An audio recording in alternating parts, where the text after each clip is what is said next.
แฟนเพื่อไปสายแดนเฮ็ดตามหน้าที่ลมหนาวพัดมาคิดเห็นแต่หน้านวลน้องคนดีทหารลาวต้องนอนหนาวทุกปีกอดปืนแทนคนดีอยู่ที่สายแดน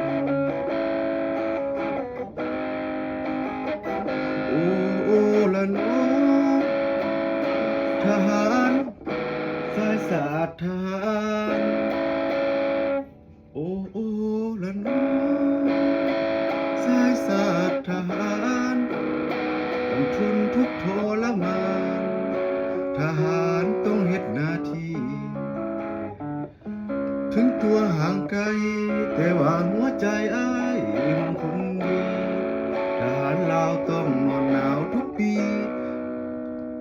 เพราะเฮ็ดหน้าที่อยู่ที่สายแด